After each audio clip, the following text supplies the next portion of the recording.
Welcome to Storie, where forgotten histories and hidden lives come alive as stories to drift with into the night. Tonight, we journey to Silver Creek, a rough-edged mining town on the western frontier.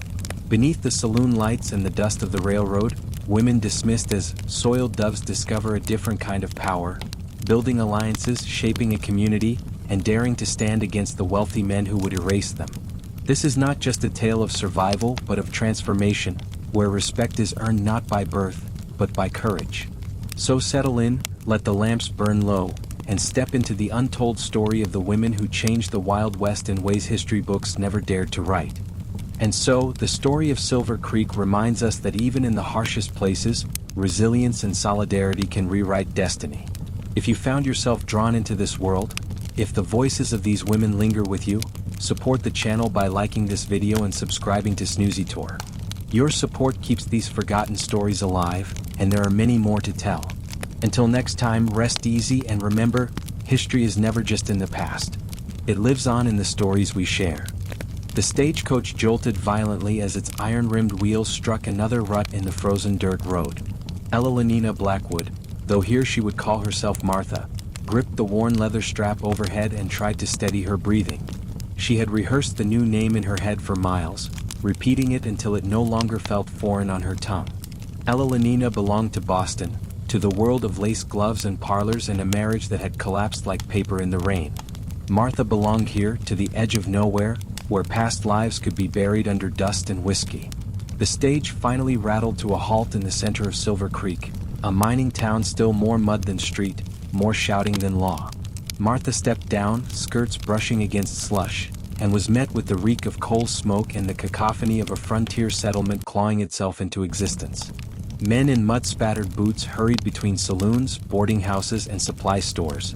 Their faces were gaunt, their clothes patched, their eyes sharp with hunger for silver and anything else they could grasp. A place built on hope and ruin in equal measure. Waiting at the edge of the crowd was a woman unlike the others. Tall, dark-haired, wrapped in a scarlet shawl despite the cold. This was Madame Suddy, though Martha had not yet learned to fear or respect her.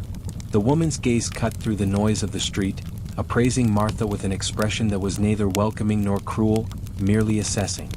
"You'll do," she said after a moment, her voice a low rasp. "Come along. You're wasting daylight." They walked the short distance to the saloon that doubled as the brothel. From the outside, it looked like every other establishment on Main Street. Swinging doors, a crooked sign, the smell of stale beer drifting into the street. Inside, however, the atmosphere changed. The light was dimmer, filtered through red curtains. Laughter mixed with the clink of glasses, and a piano stumbled through a familiar tune, half a beat too slow. Martha followed Suddy up a narrow staircase, past doors that stood half open, revealing glimpses of painted faces and perfumed dresses. Each woman glanced up as they passed, some curious, some indifferent, all carrying the same hard edge in their eyes. Suddy opened a door at the far end of the hall. "Your crib," she announced. The room was scarcely larger than a closet. A narrow bed with a straw mattress, a chipped basin, a cracked mirror on the wall. The wallpaper had peeled away in places, exposing bare boards. "You'll keep it clean yourself. Sheets once a week. Maggie will show you the rest." Without another word, she left, the sound of her heels fading down the hall. For a long moment Martha stood frozen, gripping the strap of her carpet bag. The air smelled of whiskey and wood smoke with something sour underneath, fear, perhaps, or despair. She set her bag on the bed and lowered herself onto the straw mattress. It crackled beneath her weight, prickly through the thin fabric of her dress. This was home now. Not the townhouse in Boston with its lace curtains and porcelain tea sets. Not the quiet library where her father once taught her to read ledgers and novels alike. Here she was simply Martha, one more soiled dove among many, and survival would depend on how well she learned the rules. The first knock on her door came scarcely an hour later. Maggie, a stout woman with streaks of gray in her hair and an apron dusted with flour, entered carrying a tray of bread and stew. Her eyes softened as she looked at Martha. "You're the new one," she said matter-of-factly. "Eat while it's warm. You'll need your strength." There was no malice in her tone, only weary pragmatism. As Martha accepted the food, Maggie added, "Don't look so lost. We all started the same way. You learn quick or you don't last. That's the truth of it." Later, when the sun had set and the lamps downstairs burned bright, Suddy returned. She inspected Martha's appearance. Hair pinned, cheeks rouged, dress borrowed from the wardrobe of past girls who hadn't stayed. Smile when you must. Say no when you must. And remember, the first rule is simple. Keep the money close. She tapped the bodice of Martha's dress. Men will take everything if you let them. Never forget that. And then, just like that, Martha was led downstairs into the noise and smoke. She stood at the edge of the saloon, heart hammering, as miners and drifters turned their eyes toward her. Some grinned. Some sneered. All of them looked. For the first time, she felt the weight of her new life settle fully upon her shoulders. Elenina Blackwood was gone. Martha had arrived in Silver Creek. The next morning, Martha awoke to the sounds of boots stomping on wooden floors, laughter echoing from the parlor below, and the faint metallic clink of glasses. Her head ached, not from drink, but from the weight of exhaustion. She had managed only fragments of sleep, broken by music drifting upward and the muffled sounds of men passing through the hall. Her body was stiff from lying on the straw mattress, but she forced herself upright. This was her life now. Better to face it with open eyes. She had barely begun to straighten her dress when Suddy appeared in the doorway without knocking. The madam's dark hair was pinned up today, her shawl replaced by a tailored jacket that lent her a stern, businesslike air. She carried a ledger under one arm, and in her free hand, a cup of black coffee that steamed in the chill. "On your feet," she ordered, her eyes sweeping the small room. "Time for rules." Martha stood quickly, smoothing her skirt. Suddy set the ledger on the desk and leaned against the wall, her gaze fixed on Martha as if measuring whether this newcomer would sink or swim. "You think this is a house of pleasure," she began. "It's not. It's a house of survival. That means rules. Break them and you won't last a week." She held up a hand, ticking off fingers one by one. "First, money. Every dollar you make, you hand me half. That buys you food, a roof, and protection. The other half you keep. Hide it, guard it, but don't be foolish. Some of the girls spend it on whiskey, ribbons, trinkets. They end up broke when they need it most. Don't be them. You've got a look about you, like someone who knows how to count. Use that." Martha nodded, recalling her father's lessons at the old shop in Boston, balancing columns of numbers while he praised her neat handwriting. For the first time since arriving, she felt a flicker of something familiar, order in the midst of chaos. Second, health. Suddy's expression hardened. "You'll use what I provide. French letters. Tinctures. Don't argue. Too many girls vanish after a fever or a baby they can't feed. I won't waste money burying another one." She reached into her pocket and tossed a small packet onto the bed. Martha caught it clumsily, cheeks heating as she recognized what it was. "It's not about shame. It's about staying alive. Third, never be alone with a drunk unless you choose it. Jim or Maggie will watch the floor, but they can't see everything. If a man grows rough, call out. No heroics. A broken arm earns you pity but no pay." Suddy paced as she spoke, her boots clicking softly against the warped floorboards. "Fourth, don't make enemies where you don't need them.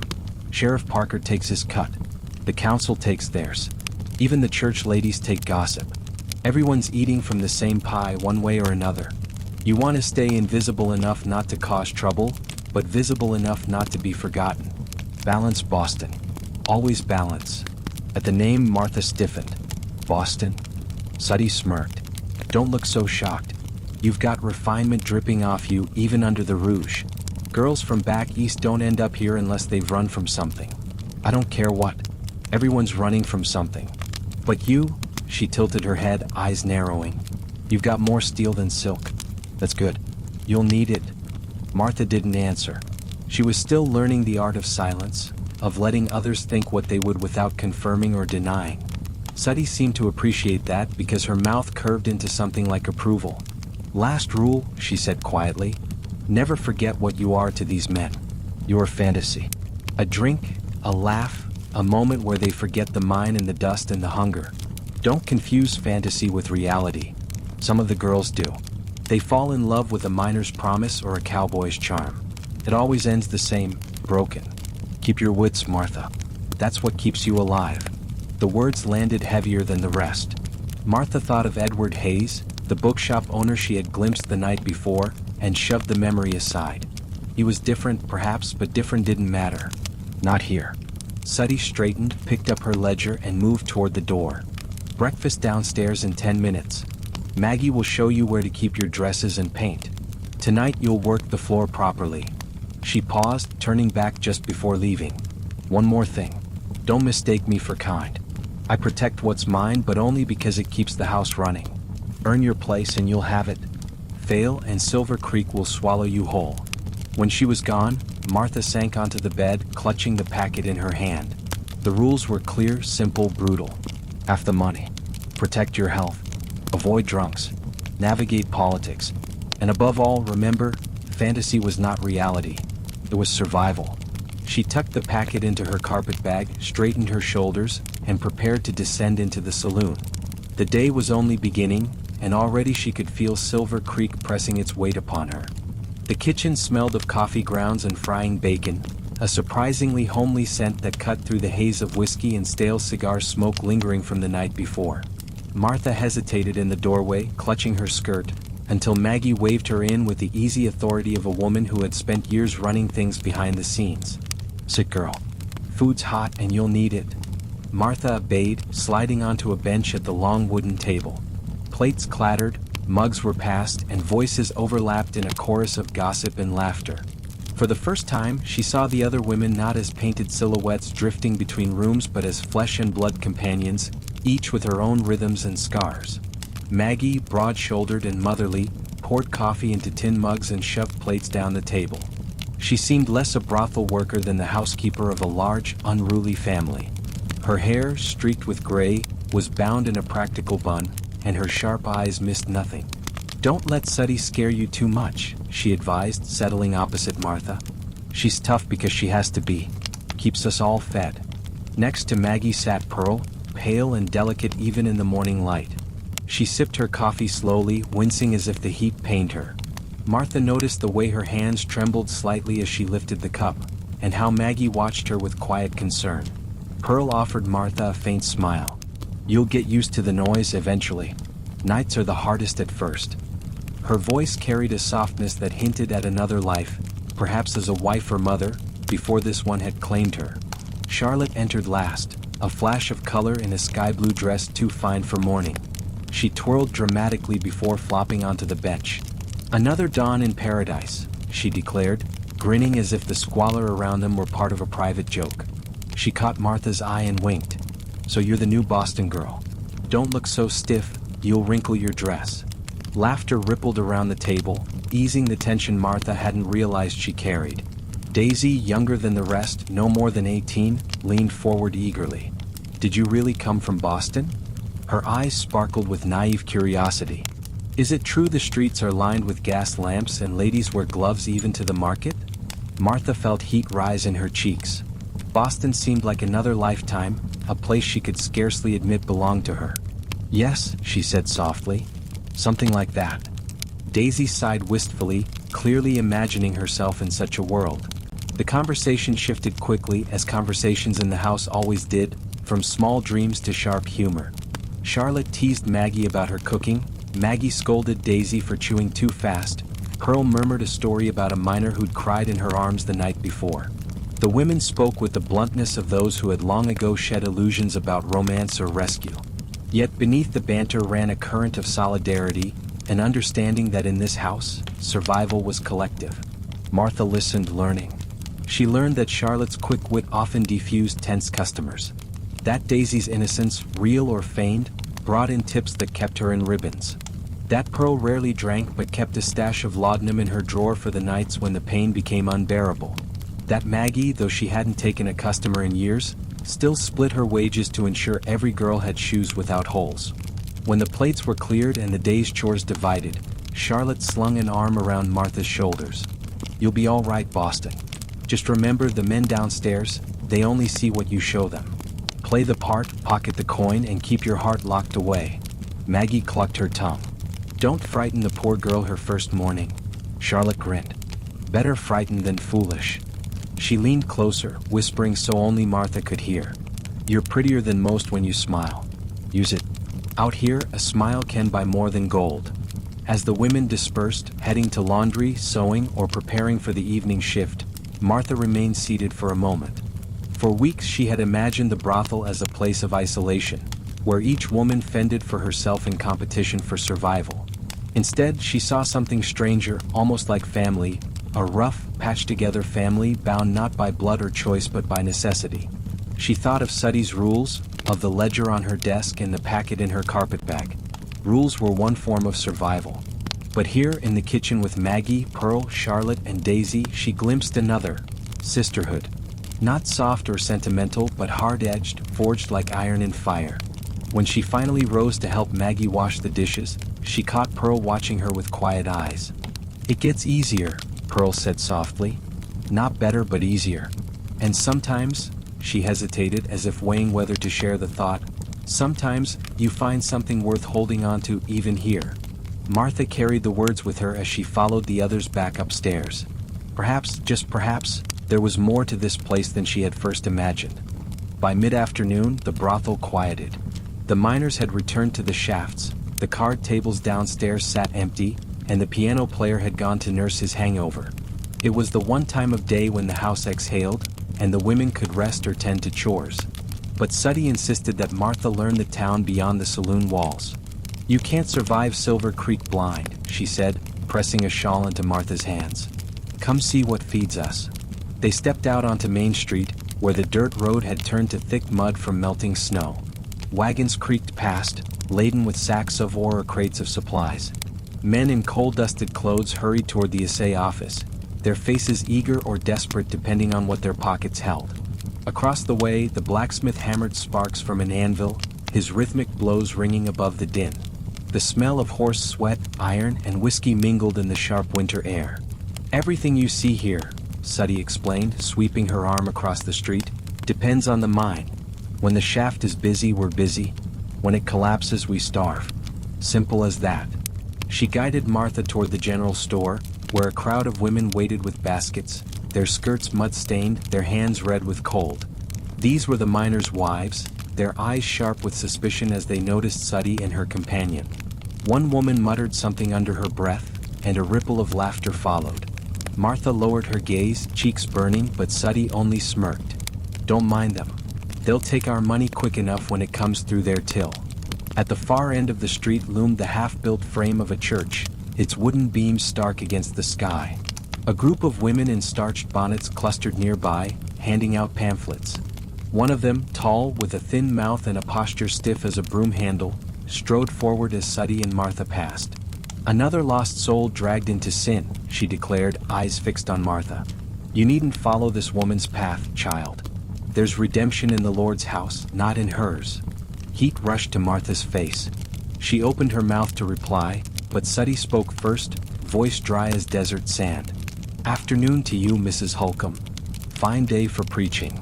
Without breaking stride, she nudged Martha forward. When they were out of earshot, she added, "That's the sheriff's favorite hypocrite's wife. Thinks she can scrub the town clean by scrubbing us out. Don't waste breath arguing. You'll never win against someone who's certain she speaks for God." They turned down a side street where smaller shops lined the boardwalk. A barber, a tailor, a half-finished photography studio.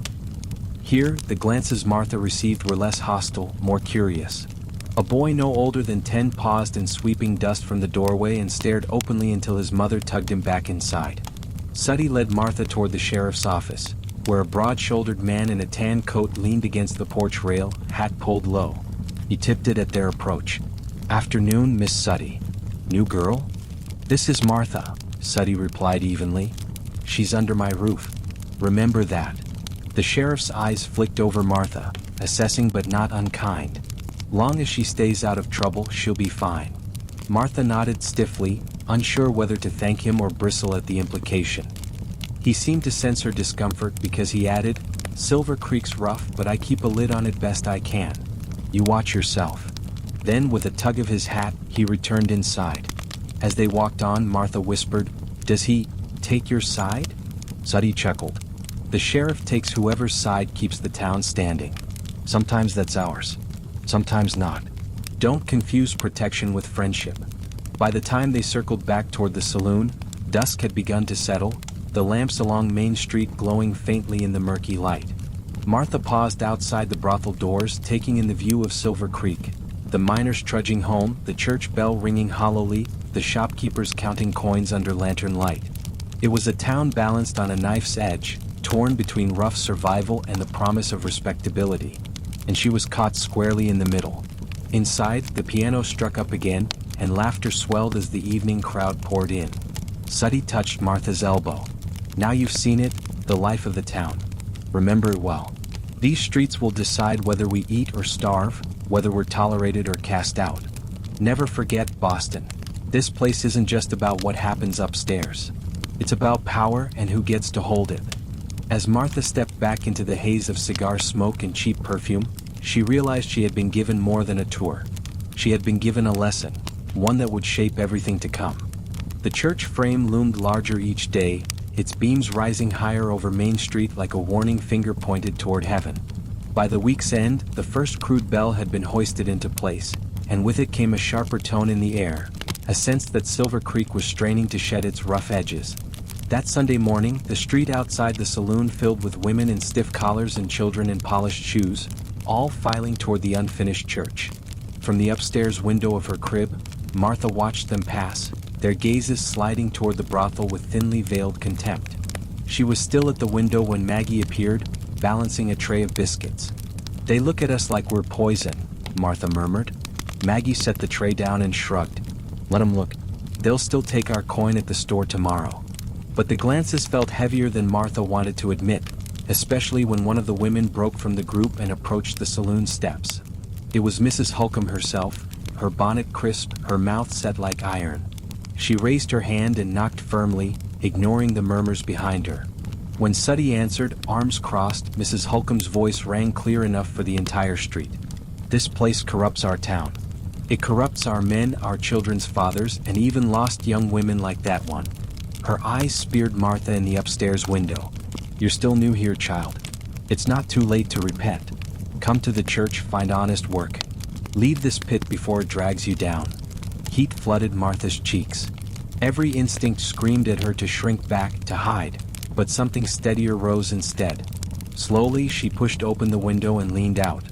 "With respect, ma'am," she called, her voice trembling but audible, "honest work doesn't always pay a woman enough to eat."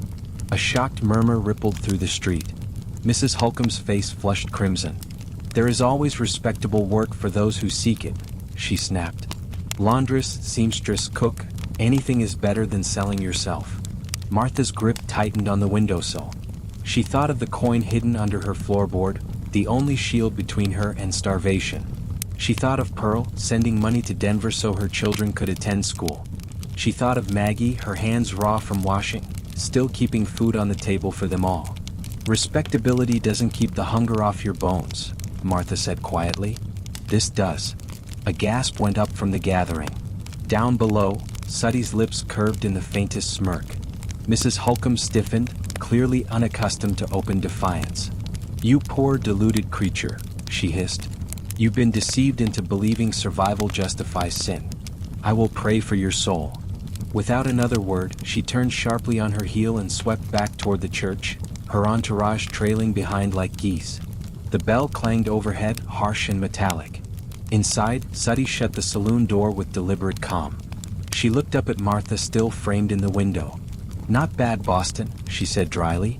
"Got more spine than I pegged you for." But the moment of defiance left Martha shaken. When she returned to the kitchen, her hands trembled as she reached for a biscuit. Charlotte was waiting with a grin. Well, the Boston lady found her tongue. About time someone said it to her face. "Don't encourage her," Maggie warned. "The church folk got long memories and sharp tongues." Charlotte waved her hand. "So what? Let him gossip. They already think the worst of us. Might as well give him something to talk about." Pearl, pale and thoughtful, added softly, "Be careful, Martha. Words are seeds. Sometimes they grow into allies. Sometimes into enemies." That night, the saloon was busier than usual, as if the confrontation had only stoked curiosity. Miners bought rounds of whiskey, laughing about how Suddy's new girl had stood up to the preacher's wife. One man even toasted her name, Martha, not Elenina, a name that now seemed to belong not only to her but to the role she was carving in this rough town. Still, as she climbed the stairs at dawn, exhaustion dragging at her limbs, She couldn't shake Mrs. Holcomb's words. Was survival justification enough? Could hunger excuse sin? She lay awake staring at the cracked ceiling, the question gnawing like a wolf at the door. But beneath the doubt was something else, a flicker of pride. For the first time since Boston, she had spoken her truth out loud. And in Silver Creek, truth was rarer than gold. The next morning, Martha found herself in the kitchen again, sleeves rolled up to help Maggie with the endless chores that kept the house running. The older woman's hands were already red from scrubbing pots, her apron damp with steam. "Come here, Boston," she said without looking up. "You want to survive here? Time you learned a few things they don't write in books." Martha obeyed, tying her shawl tighter as the winter draft whistled through the cracks.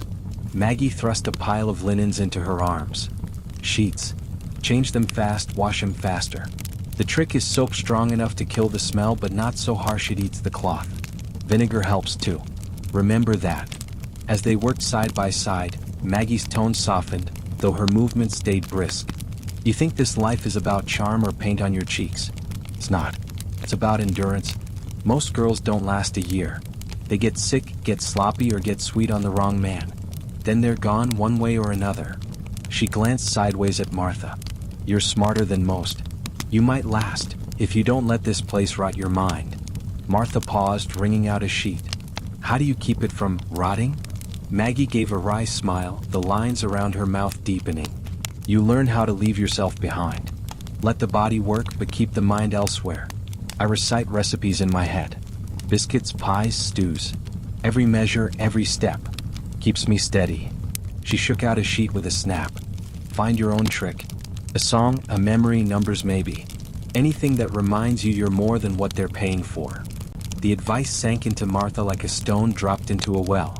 She thought of the ledgers her father once kept, the columns of numbers that brought order to chaos.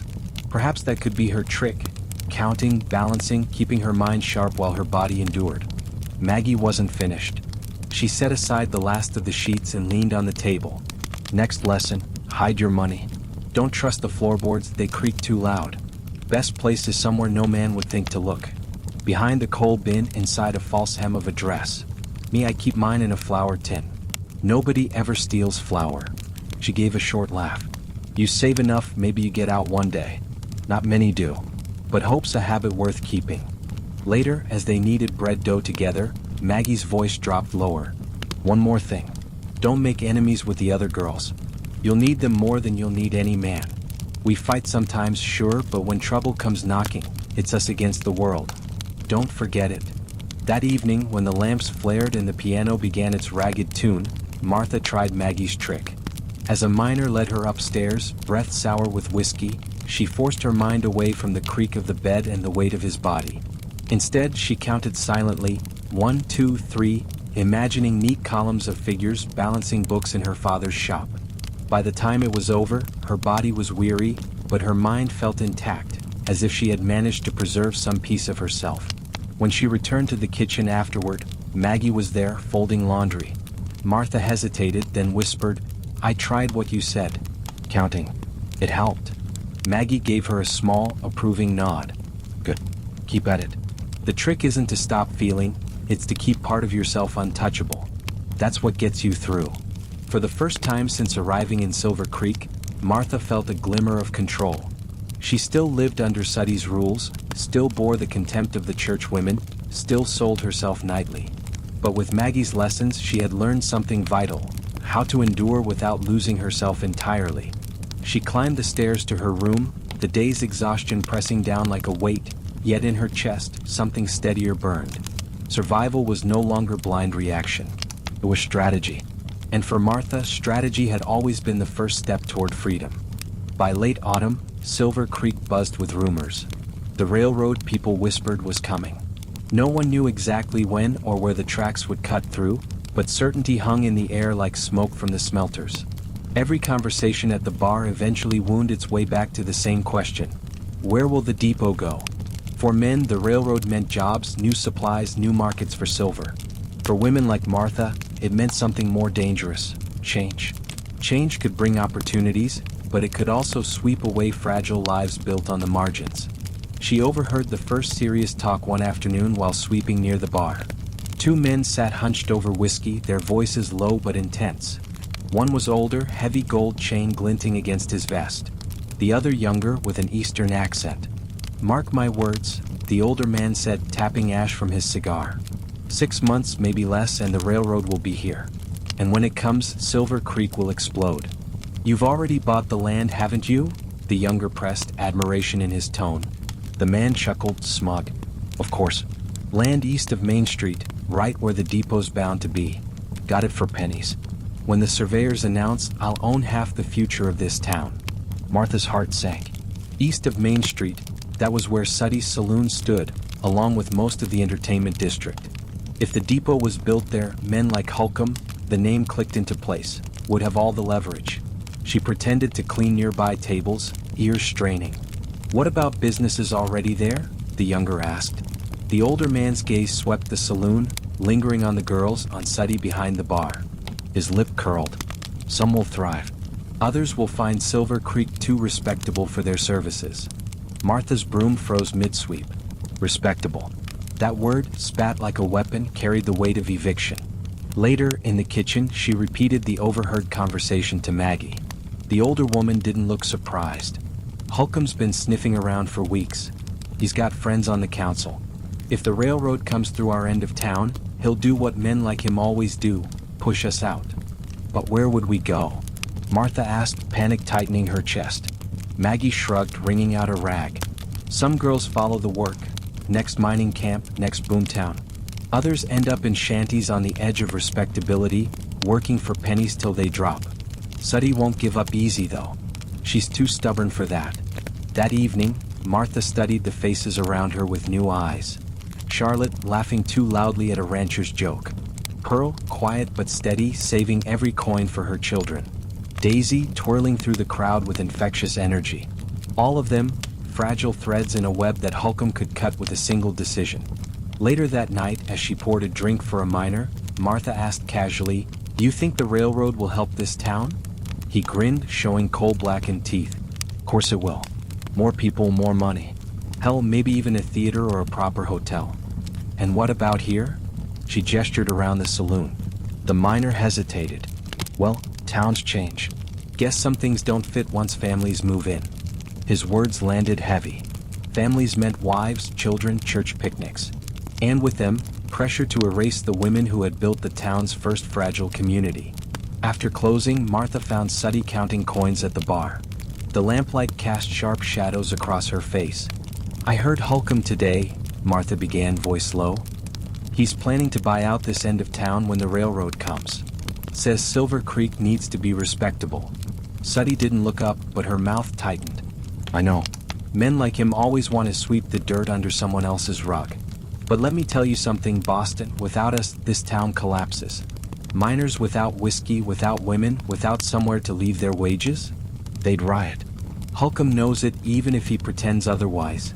So what do we do?" Martha pressed. Finally, Suddy looked up, eyes hard as iron. "We wait, and we prepare. If he wants a fight, we'll give him one. Not with guns, but with something stronger, necessity. Silver Creek needs us more than it needs Holcomb's respectability." Martha nodded, though unease gnawed at her. She remembered the smugness in Holcomb's voice, the certainty of men with money and power. Suddy's defiance was admirable, but could it withstand the tide of the railroad? That night, lying awake in her narrow crib, Martha counted silently, 1, 2, 3, Maggie's trick to keep her mind clear. But no matter how high she counted, one thought kept circling back. The railroad was coming, and with it, the end of Silver Creek as she knew it. Sheriff Parker was not a man who wasted words. Broad-shouldered, with a gray mustache and a gaze like weathered stone, he carried himself less like a lawman and more like a weary rancher who had seen too much. Most nights, he came to the saloon not for whiskey or women but to sit in a corner, nursing black coffee and watching the room with hooded eyes. Martha had grown used to his presence, but one evening he surprised her. As she cleared empty mugs from a nearby table, Parker beckoned her over with a flick of his hand. "Sit," he said simply. Uneasy, she obeyed. "You're Suddy's new Boston girl," he began, studying her as if she were a ledger he intended to balance. "I've heard you've got a sharp head for numbers." Martha stiffened. "I keep accounts sometimes, yes." Parker nodded. Figures. The kind of work most folks overlook. He leaned closer, lowering his voice. You've heard about the railroad, I take it? She hesitated. Denying it felt pointless. Yes. Then you know Holcomb's got half the council in his pocket. He'll use the depot as leverage to run Suddy and the others out. The bluntness of the statement left Martha momentarily speechless. Suddy says we're too necessary to lose. Parker gave a humorless chuckle. Suddy's smart. But necessity won't stop men like Holcomb when they smell profit. Respectability's their weapon. And the church crowd will back him to the hilt. Martha's pulse quickened. So what do we do? That's the thing, Parker said, his gaze sharpening. I can't be seen taking sides. Sheriff's supposed to uphold the law, not choose between factions. But the law out here is written by the men with money. If you want to survive, you'll need leverage of your own. He slid a folded paper across the table. Martha hesitated before opening it.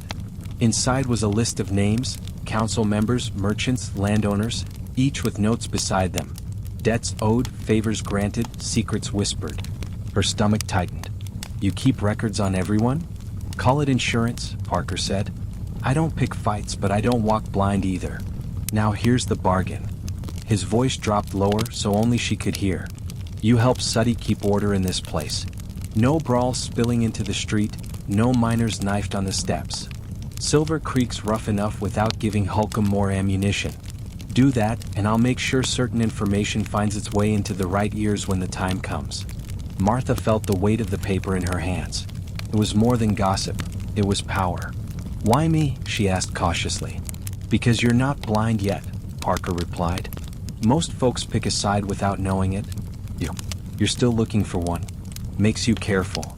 He leaned back, coffee forgotten. Think about it. But don't wait too long. The railroad's coming fast, and once it does, every choice will cost double. Before she could respond, he rose and left coins on the table for his coffee. The saloon door swung shut behind him, leaving Martha staring at the folded paper. That night, upstairs in her cramped room, she read it again by lamplight. Names she recognized leapt off the page. Councilman Davis, deep in debt to the poker tables. Mayor Wilson, with an unacknowledged child in Denver. Even Reverend Cole, who secretly purchased laudanum by the bottle. Each secret was a thread, and Parker had offered her the loom to weave them into protection. But at what cost? When she showed the paper to Suddy later, the madam's eyes gleamed. Parker's no fool. He won't stick his neck out, but he knows we're better off standing than kneeling. This list could keep us alive. She tapped one of the names with a lacquered fingernail. Or it could get us killed if we use it wrong. Martha folded it carefully, heart pounding. For the first time since arriving in Silver Creek, survival no longer felt like a matter of endurance alone. It was strategy, power, politics. And she had just been handed a weapon sharp enough to cut both ways. As she blew out the lamp, she realized she had crossed an invisible line. She was no longer only Martha the brothel worker, Boston girl trying to survive. She was something more dangerous. Martha, keeper of secrets. Pearl had always been the quiet one.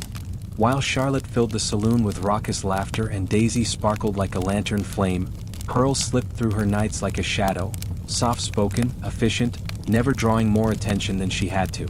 The miners respected her, not just for her beauty but for her calm, steady manner.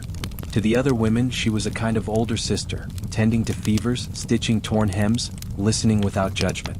But one evening, as Martha carried clean linens down the hallway, she found Pearl hunched over in her room, trembling. A basin sat beside the bed, its water stained pink. Pearl? Martha whispered, closing the door behind her. Pearl lifted her head, her face pale with pain. It's nothing, she murmured. Just one of my bad spells. Martha crouched beside her, alarm prickling. You've been ill before, but not like this. Her eyes fell on the bundle of letters scattered across the bed, tied with a frayed ribbon. She reached for one before Pearl could stop her. The handwriting was careful but childlike. Mama, we miss you. Uncle says the snow is heavy this year, but he chopped enough wood for the stove. Do you think you can come soon? Martha froze. You have children. Pearl's eyes filled, but she did not look away. 3, she said softly. 2 girls and a boy. They're in Denver with my sister. I send money when I can, enough to keep them clothed, fed, in school. That's why I stay here. Why I can't leave no matter how bad it gets. Martha's throat tightened. She thought of her own father's shop in Boston, the life she'd abandoned. But children, Pearl's secret tethered to a future far away, was something deeper. I thought, Martha began, then faltered. She had thought Pearl chose this life as much as any of them had, that she stayed because she was resigned. But now she saw the truth. Pearl endured not for herself, but for the little ones who wrote her letters, still believing their mother worked in a respectable boarding house. Pearl smiled faintly at Martha's expression. Don't look so shocked, Boston. We all carry something. Yours is the shame you left behind. Mine is the hope I'll bring them here one day, when I've saved enough, when Silver Creek is a town where they won't be spit on for who their mother is. Her voice cracked, and for the first time, Martha saw the steel beneath Pearl's quiet exterior. This wasn't weakness, it was willpower honed by necessity. Martha reached for her hand. Does Suddy know? Pearl nodded. She's the only one. She lets me send money through her books, keeps it quiet. If Holcomb pushes us out, though, her gaze drifted to the window where the faint whistle of a train carried on the wind. I don't know what I'll do. Denver's too far. I might never see them again. The room fell silent except for the ticking of Pearl's small clock. Martha squeezed her hand tighter. We'll fight. For this place, for you, for them. I swear it. Pearl's lips curved into a tired smile. You've got fire, Boston. Don't let this place snuff it out. Later that night, as Martha lay in her own bed, Pearl's secret burned in her mind. The image of 3 children waiting for letters, believing their mother respectable, turned every rumor of the railroad into a threat not just to herself but to them. Holcomb wasn't trying to displace brothels, he was trying to erase lives. She pulled Parker's folded list of names from beneath her pillow and studied it again by lamplight. Each note of leverage, each whispered scandal, now felt like potential armor for Pearl's children as much as for herself. For the first time, Martha understood the fight wasn't abstract. It wasn't survival for survival's sake. It was about futures, theirs, Pearl's children's, maybe even her own. The next morning, Pearl returned to the saloon floor, her hair neatly braided, her smile practiced. No one but Martha knew how close she'd been to collapsing the night before. But as Martha watched her move gracefully among the miners, she recognized the strength it took to keep such a secret and still keep going. And in that recognition, she felt her own resolve harden. Pearl's secret had become her own. The day began quietly, the way rare mornings in Silver Creek sometimes did. The saloon still slept, its chairs stacked on tables, the bar polished but empty. Martha slipped outside with her shawl pulled tight against the chill. The streets were nearly deserted, save for a few shopkeepers sweeping their porches and a mule cart rattling toward the market. For once, there was no shouting, no piano music, no haze of whiskey. Just the fragile calm of dawn. At the post office, a surprise awaited her. "Letter for you, miss," the clerk said, squinting at her handwriting. Addressed to Eleanor Blackwood. The name punched through her like a gunshot. No one here knew it. Not Suddy, not Pearl, not even Edward. In Silver Creek, she was Martha, the saloon girl, the Boston stray who'd reinvented herself. Yet here it was, her true name, printed in careful ink across an envelope worn by travel. She took it with trembling fingers and ducked into the alley, too afraid to open it in the open street. Leaning against a brick wall, she broke the seal. The handwriting was instantly familiar. Her brother's. Dearest Eleanor, it has been nearly a year since you disappeared. Mother grows weaker every day, and though she does not speak of it, I know she hopes for your return. Father would have been heartbroken to see what has become of our family store. I sold it, as you know, but the debts remain. If you have found some fortune out west, I beg you, write to us. Mother deserves to see her daughter again before the Lord calls her home. Her eyes blurred. She read the lines twice, 3 times, trying to reconcile them with the girl she used to be. Eleanor Blackwood, daughter of a Boston merchant, raised to read poetry and pour tea from fine porcelain. That life felt like another world, a dream she had woken from in this rough frontier town. The letter slipped in her grip as memories crashed over her.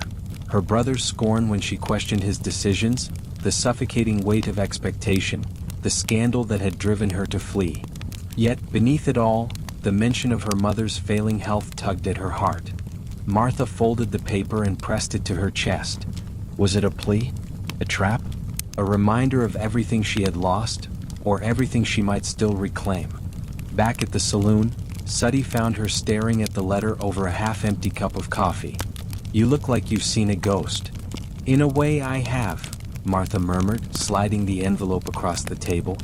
Suddy scanned it quickly, then raised an eyebrow. "So, the Boston past comes knocking." Martha nodded, her throat tight. "They need me. My mother," she hesitated. "But I don't know if I can ever go back." Suddy leaned back, crossing her arms. "That's the thing about the past, Boston. It don't care what you've become. It'll drag you back if you let it.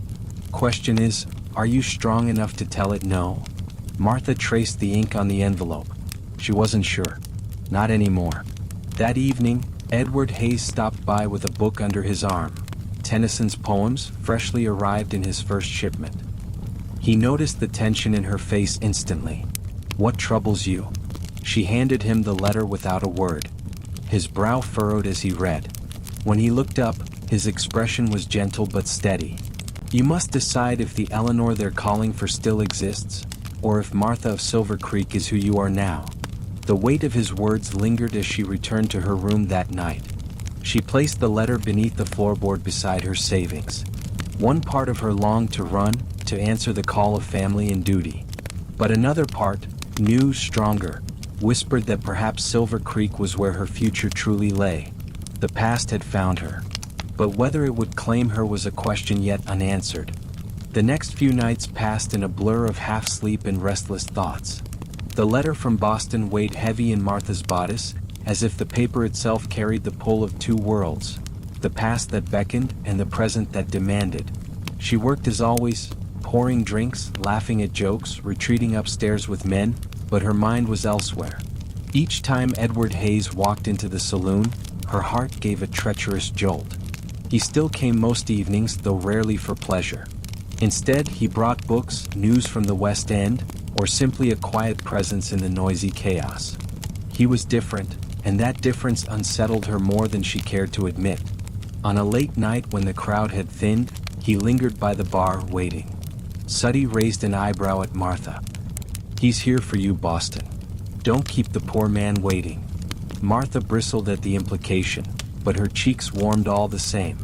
She crossed the room, wiping her hands on her skirt. "You're here late." Edward smiled faintly. "I was hoping for a word. Somewhere quieter, if you're willing." Against her better judgment, she nodded. They stepped outside into the cool night, the sounds of laughter and piano fading behind them. The street was nearly empty, just lantern light flickering on wooden planks.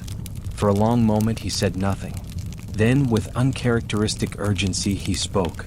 "Martha." "No, Eleanor. Forgive me. I know your name.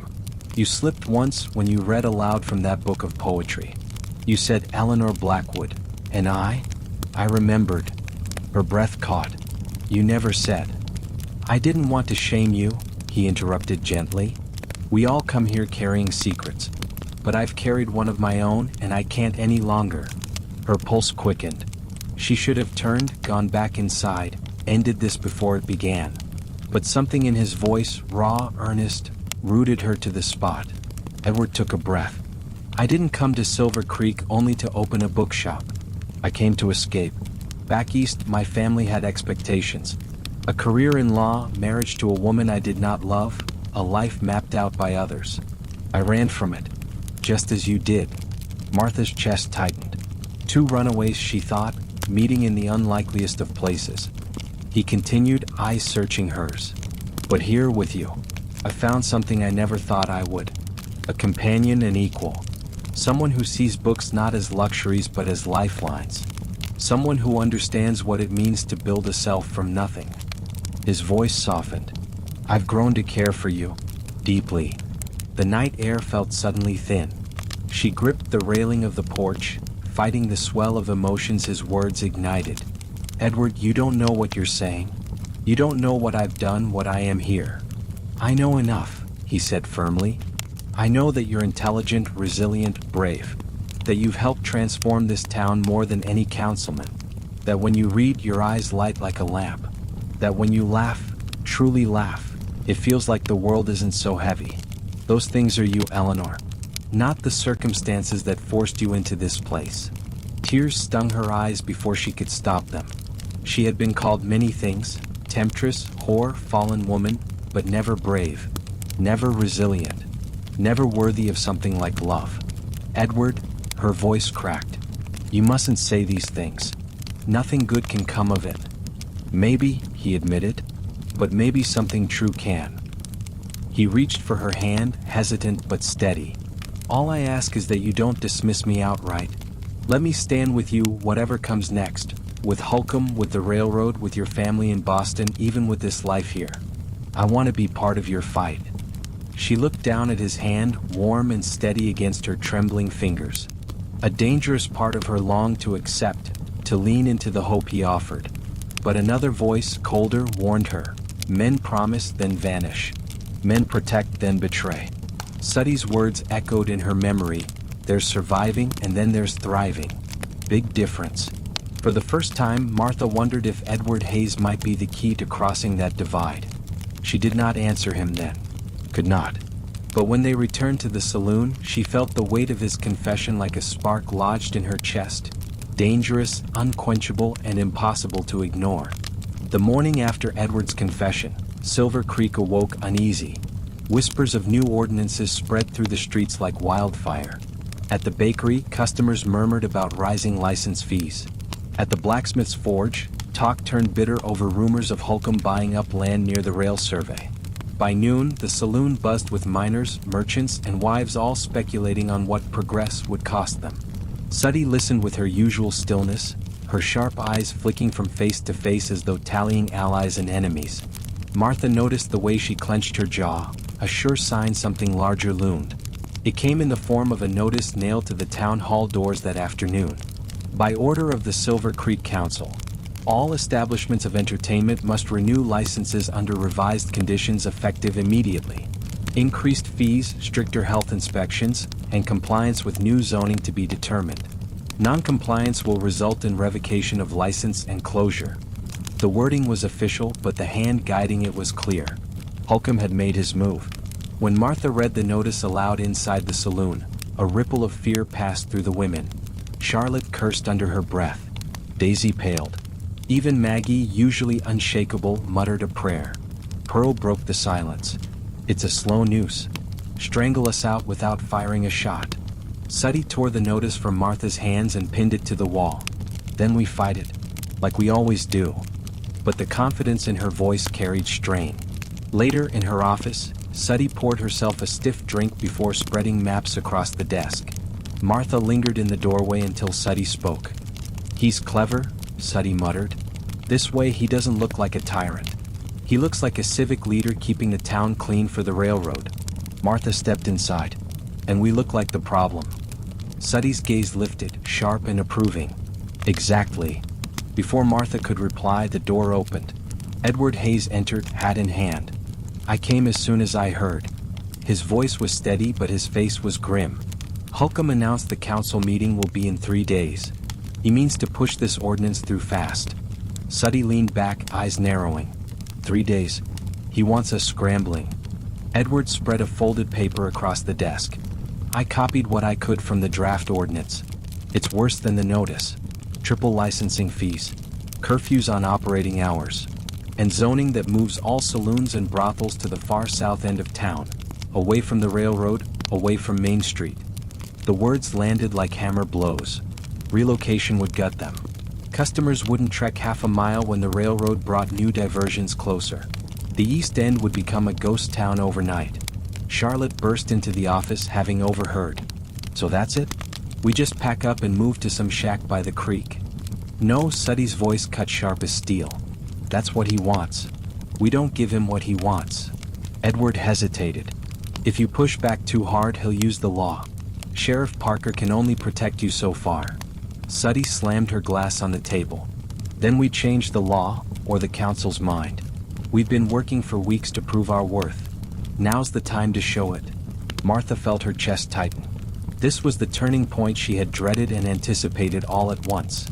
For weeks she had moved between survival and strategy, unsure of her place.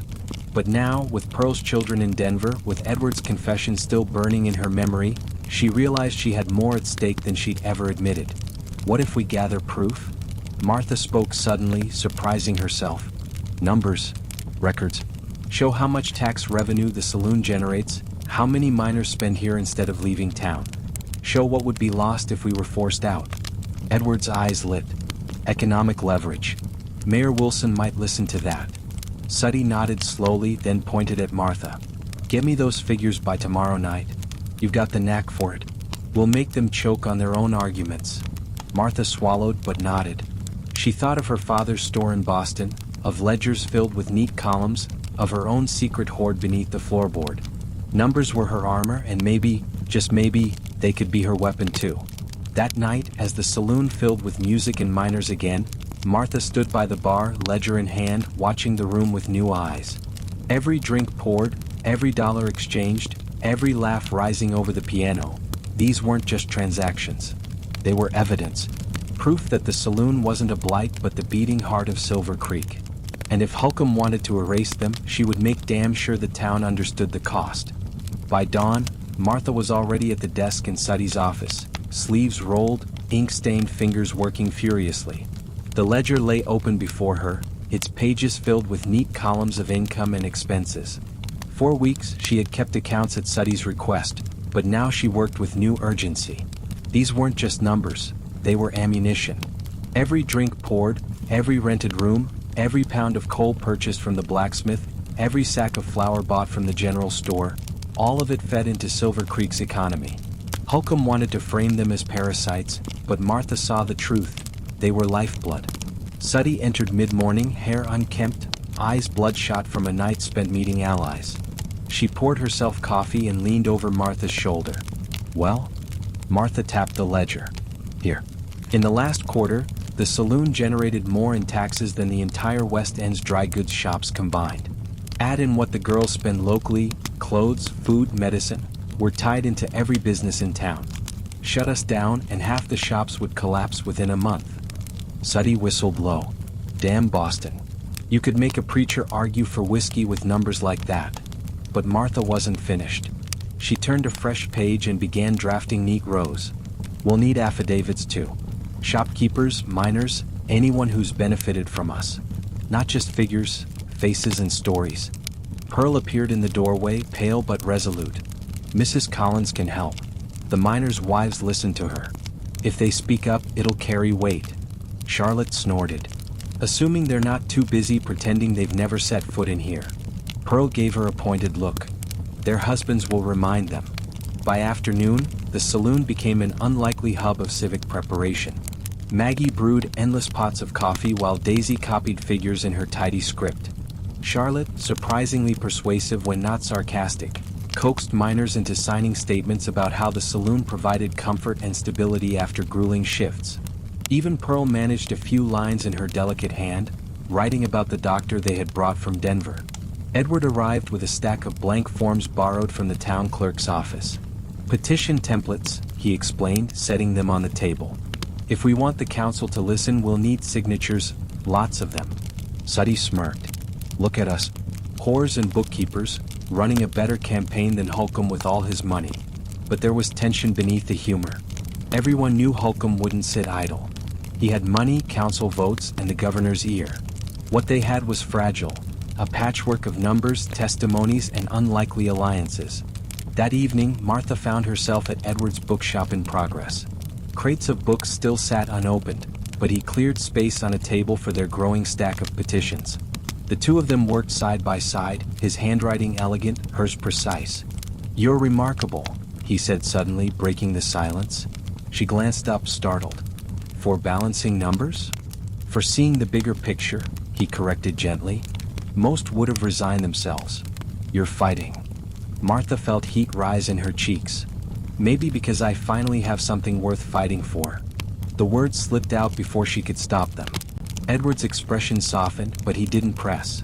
Instead, he returned to his writing, the quiet between them heavy with unspoken things. By the week's end, they had collected over 200 signatures. Miners, shopkeepers, even a few ranchers from outside town. The ledger was polished into a report so compelling that even Suddy admitted it impressed her. Testimonies piled up, each one a thread in the web they were weaving around Holcomb's narrative. Still, doubt not at Martha. Would numbers and signatures be enough against wealth and power? Would the council care about miners' voices when Holcomb promised railroads and progress? On the eve of the council meeting, as she locked the ledger in Suddy's desk, she whispered to herself, "These numbers aren't just ink. They're lives." For the first time, she truly believed it. By the time the petition circulated through Silver Creek, Holcomb had already struck back. Fresh broadsheets appeared on doorposts and shop windows, printed on expensive paper with bold lettering. For the future of Silver Creek, order, respectability, progress. Beneath the slogans ran sharp words condemning houses of vice as the root of crime, disease, and moral decay. Holcomb's name was not signed, but everyone knew the source. His supporters spread them like wildfire, leaving copies at the church, the schoolhouse, even the sheriff's office. When Martha passed the general store, she saw two women whispering over one of the broadsheets, their eyes darting toward her with thinly veiled contempt. The sting of it burned worse than any insult shouted at night. The campaign wasn't just against their livelihoods, it was against their very humanity. That evening, Suddy gathered the women in the saloon. Copies of the broadsheet lay scattered across the tables. "He's painting us as a disease," she said flatly. "And diseases get cut out." Charlotte slammed her fist down. "We've got petitions, signatures, proof of what we bring to this town." "Signatures won't matter if people are too ashamed to stand by them," Pearl murmured. "He's using respectability as a weapon. People fear being tainted by us." Edward, who had come to deliver more petitions, leaned forward. "That's exactly his strategy. He knows he can't erase your contributions, so he's shifting the battle to morality. If the council believes the town's reputation is at risk, they'll side with him, no matter the economic arguments." Silence followed, thick with unease. Finally, Martha spoke. "Then we need to remind them that morality isn't about appearances. It's about actions. About what you do for your neighbors when it matters." Suddy's eyes narrowed with interest. "Go on." Martha picked up one of the broadsheets, holding it aloft. "He calls us immoral, but who fed Shantytown during the cave-in? Who paid for doctors, for medicine, for coal in the winter? Not Holcomb. We show the town those truths, not hidden in ledgers but out in the open where no one can ignore them." The idea took root quickly.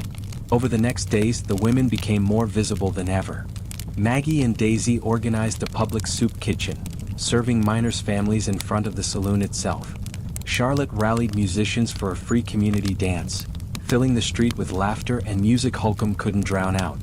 Martha and Edward arranged reading lessons for children in the bookshop, mothers gathering at the windows to watch.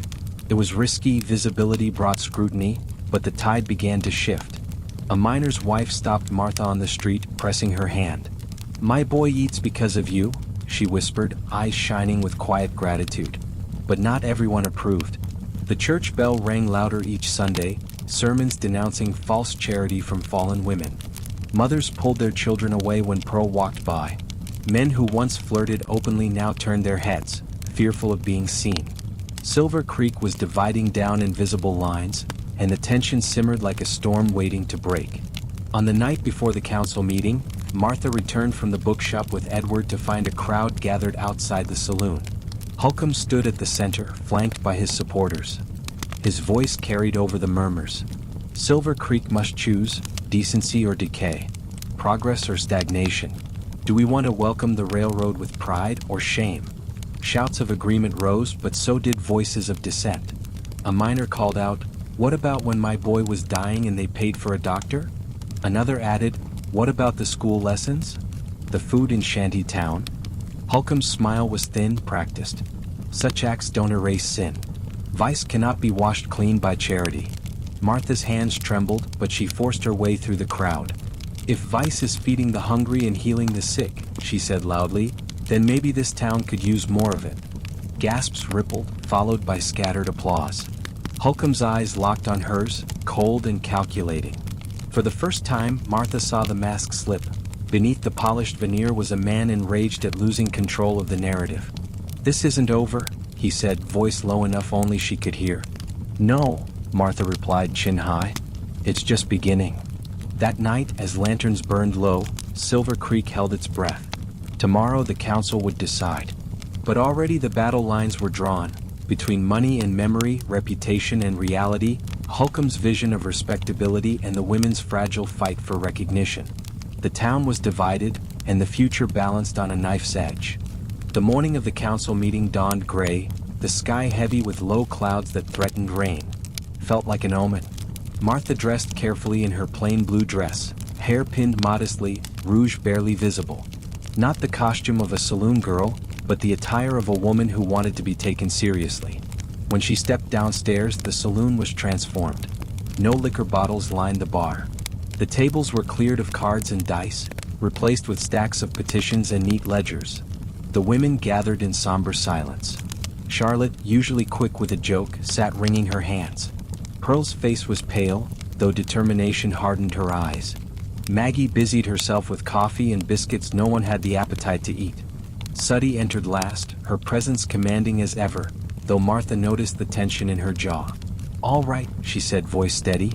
"Today we stand not as whores, not as entertainers, but as businesswomen and citizens of Silver Creek. Don't forget that." They walked together through town, a procession that drew stares from every corner. Miners paused mid-step, shopkeepers leaned in their doorways, wives clutched children's hands. Some faces held support, others disdain, but all eyes followed as the women approached the town hall. Inside, the council chamber was already crowded. Holcomb stood at the front, immaculate in his tailored suit, flanked by his allies, merchants from the West End, the pastor, and several council members. His smile was smooth, but his eyes glittered with hostility when he saw Suddy and her entourage. Mayor Wilson banged his gavel.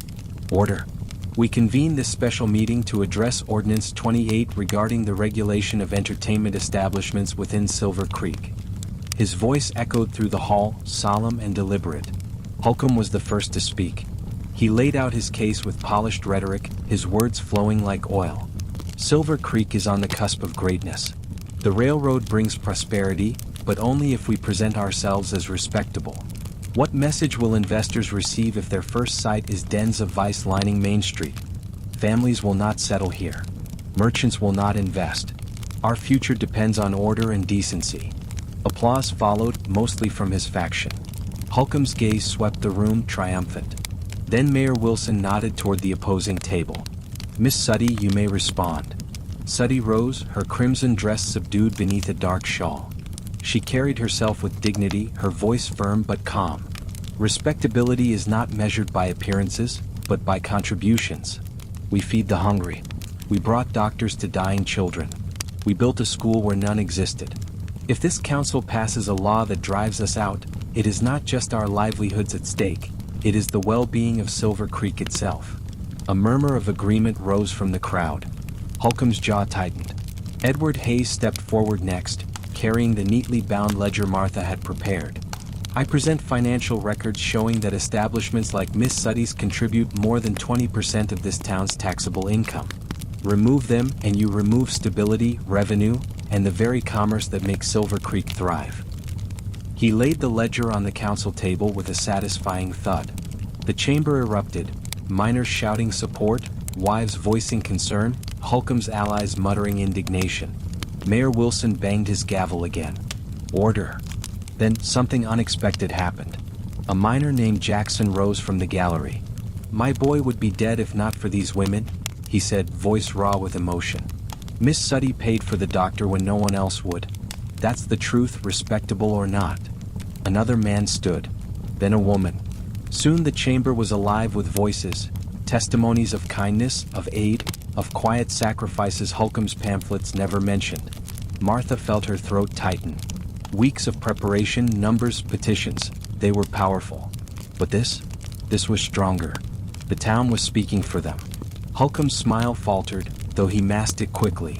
He raised his hand. "Charity does not erase corruption. Good deeds cannot cleanse sin. Ask yourselves, do you want your children growing up in a town where this is the example?" The room fell into tense silence. The council would decide soon. The air crackled with suspense, every word a weight tipping the scales. Mayor Wilson looked from Holcomb to Suddy, then to the restless crowd. "We will recess for deliberation. The vote will follow." As the gavel fell, Martha exhaled a shaky breath. The fate of their world hung in balance, and all she could do was wait. The council's recess dragged like a lifetime. Outside the chamber, the townsfolk gathered in tight clusters, voices buzzing in anxious debate. Martha stood near the window, watching rain streak down the glass in thin rivulets. Her stomach twisted with nerves. Suddy lit a cigarette, exhaling slow streams of smoke. She looked unbothered, but Martha noticed the tightness in her grip, the slight tremor in her hand. Pearl sat quietly on a bench, eyes closed as though in silent prayer. Charlotte paced back and forth like a caged animal. Edward stayed close to Martha, his calm presence the only anchor in the storm. When the gavel finally struck again, the crowd surged back into the chamber. The councilmen filed to their seats, expressions guarded. Mayor Wilson sat at the center, his weathered face unreadable. He cleared his throat. We will now proceed with the vote on Ordinance 28, concerning the regulation and relocation of entertainment establishments. The tension in the room was a living thing, pressing against Martha's skin. She clasped her hands in front of her to still their trembling. Councilman Jenkins, the hotelier, spoke first. Against, he said firmly. My business depends on travelers, and travelers depend on entertainment. Forcing them south of town would cripple commerce. Murmurs of approval rippled through the miners. Councilman Thompson adjusted his spectacles. For this town must strive for decency. We cannot grow with sin at its center. His voice quavered, but his conviction did not. Councilman Monroe shifted in his chair. Against, these establishments spend money in my store. Their removal would hurt honest trade. 2-1. Councilman Davis leaned forward, his tone smooth. For I have investments in West End property. Relocation would raise values and attract respectable settlers. Progress demands sacrifice. 2-2. Councilman Collins rose slowly. The room hushed. Everyone knew Mrs. Collins's influence lay behind his decision. Against, he said simply. Silver Creek was built on the backs of miners, and the miners rely on these women. That's reason enough. The crowd erupted in applause. Holcomb's face darkened. Councilman Parker spoke next. For law and order must be our guide. Too long has this town turned a blind eye. 3-3. A tie. All eyes turned to Mayor Wilson. His vote would decide the future of Silver Creek. The mayor rubbed his chin, gaze sweeping across the chamber. He looked at Holcomb, standing smug at the front. He looked at Suddy, steady and unflinching despite the weight on her shoulders. Then he looked at the crowd, miners with calloused hands, wives clutching children, townsfolk who had spoken from their hearts. I have considered both sides carefully, he began, voice carrying through the hall. Progress is necessary. The railroad will change this town forever. But progress must not come at the cost of fairness. Ordinance 28 as written overreaches. It punishes those who have proven their worth to this community. Holcomb's jaw tightened. I vote against. The chamber exploded, cheers, shouts, cries of relief. Miners lifted their hats, wives embraced, the saloon women clutched one another in disbelief. For a moment, Silver Creek was united in joy. But Holcomb did not flinch. He raised his hands for silence, his voice slicing through the noise. The mayor may have won this battle, but mark my words, this is not the end. The railroad is coming, and when it does, the likes of you will have no place here. His threat lingered in the air like smoke. Even amid the celebration, Martha felt the chill of it. Holcomb wasn't beaten. He was biding his time. As the council adjourned, Suddy placed a hand on Martha's shoulder. We bought ourselves a reprieve, Boston. Nothing more. Don't mistake it for victory. Martha nodded, but inside, a spark of hope burned.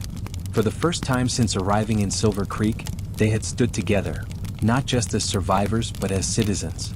And they had been heard. Outside, the rain had stopped. A rainbow arched faintly over the town, fragile but real.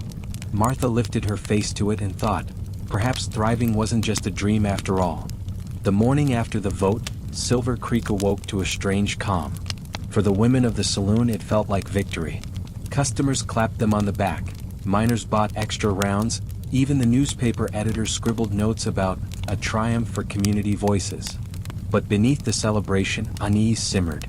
Martha noticed it first when she went to the general store. Mr. Winters, who had signed their petition, wouldn't meet her eyes. Credit's tight this week, he muttered, though she had money in hand. Out on the boardwalk, two well-dressed women whispered loudly as she passed, clutching their skirts as though afraid of contamination. By afternoon, the consequences grew sharper. The sheriff delivered word of a sudden inspection scheduled for the saloon. Fire safety, health codes, liquor permits, all at once. Orders from the council, he said, though his apologetic eyes betrayed the truth. Holcomb was moving. Suddy took the notice with a snort. He means to bury us in paper if he can't do it with votes. That evening the effect spread. Holcomb's men leaned on suppliers, raising prices for coal, whiskey, and flour. The piano tuner refused to come, claiming he was too busy. Even the post office clerk hesitated before handing Martha her letters, muttering about town standards. The worst came after dark. A fight broke out in the saloon, 3 miners against 2 strangers in fine coats. Chairs splintered, glass shattered, and when it was over, one of the miners lay bleeding from a knife wound. The strangers slipped out before the sheriff arrived, but everyone knew whose payroll they were on. As Maggie cleaned blood from the floorboards, the women sat in grim silence. "He's testing us," Pearl whispered, "seeing if fear will finish what the council couldn't." Suddy lit a cigarette, her eyes hard. "Then we don't flinch." She looked around the table at each of them. "We knew it wouldn't end with one vote. Now comes the part where he makes us regret standing tall." Martha clenched her fists. "And what if the town turns? What if they're too afraid to keep standing with us?" Edward, who had arrived during the commotion, answered quietly. "Then you remind them why they supported you in the first place. Not with ledgers or signatures this time, but with actions. Keep feeding, keep teaching, keep healing. Show them Holcomb can take nothing from you but what you choose to give." The words steadied Martha, but doubt still gnawed. That night, she walked alone to the edge of town, where the half-built railroad tracks gleamed silver in the moonlight. She thought of Boston, of her brother's letter, of her mother fading in a quiet house far away. Escape was still possible. She had money enough hidden beneath her floorboard. But as she stood there, she heard the faint laughter of children drifting from shanty town. The piano from the saloon carried on the breeze, the steady hammer of miners working a late shift. These sounds were harsh, imperfect, but alive. They were hers now. When she returned, she found Suddy waiting on the porch, arms crossed. "Thinking of running?" Martha met her gaze. "Thinking of staying. Even if it gets worse." A slow smile curved Suddy's lips. "Good. Because worse is coming. Holcomb's not done yet. But neither are we." Inside, the saloon flickered with lamplight, battered but unbroken. The women cleaned, laughed tiredly, poured drinks as though nothing had changed. But Martha felt it in her bones. Silver Creek was shifting again, and the next battle would not be fought in council chambers. It would be fought in the shadows, in whispers, in blows struck when no one was watching. Fallout had begun, and the real test of their resolve was only just starting. The first attack came at night. It was just past midnight when a brick smashed through one of the saloon's front windows. The crash jolted Martha from her seat at the bar. Shards of glass scattered across the floor as the piano player froze mid-note. For a heartbeat, the room held its breath. Then a bottle of lamp oil followed, shattering near the door, flames licking across the floorboards before Maggie smothered them with a rug. By the time Suddy and the bouncer stormed outside, the street was empty. Only the sound of boots fading into the dark alleyways told them the culprits hadn't been ghosts. "They want us rattled," Suddy growled, surveying the damage. "This won't be the last." She was right. The next days brought a steady drip of intimidation. Holcomb's men loitered near the saloon, staring down patrons until some turned away. Notes appeared under the door, crude threats scrawled in charcoal, warnings to leave before the railroad burns you out. One afternoon, Charlotte returned from the market with her cheeks swollen and split. "2 men followed me," she spat, refusing to cry. "Said ladies like me don't belong on Main Street." Pearl sat beside her, pressing a cloth of cool water to the bruise. "They're escalating." Her voice trembled despite her calm hands. Sheriff Parker came that evening, hat in hand. "I'll keep patrols close as I can," he promised, but his eyes betrayed unease. "Holcomb's got half the deputies on his payroll. I can't be everywhere." Suddy's smile was cold. "Then we'll be our own protection." And so the saloon became a fortress. Locks were reinforced. Knives tucked beneath counters. Maggie taught the younger girls how to wield broken bottles like weapons. Martha, who had never held more than a kitchen knife, found herself practicing with a small pistol Suddy pressed into her hand. "Frontier rule," Suddy said. "Hope you never need it, but you will." Still, the violence gnawed at them. Customers came less often, wives eyed them with renewed suspicion, and even allies grew hesitant. The fear Holcomb sowed was working. One night, Edward walked Martha home from the bookshop, their path dimly lit by lanterns.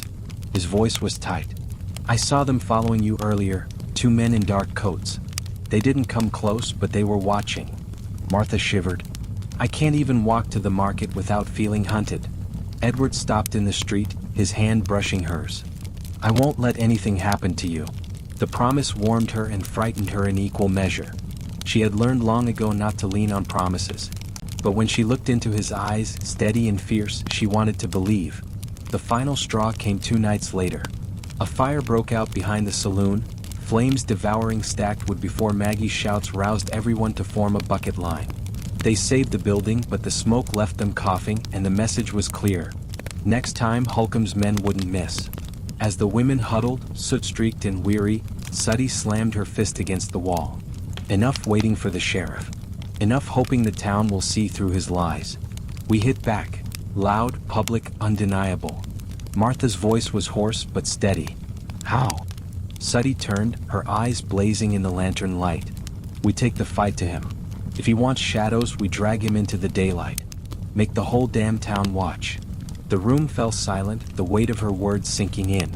For weeks they had played defense, feeding, teaching, healing, hoping to sway hearts. But now the shadows of violence pressed too close. Holcomb had shown his hand, and the women of Silver Creek would have to decide whether to cower or to strike back. The saloon smelled of smoke and sweat, the air still heavy from the fire that had nearly consumed them.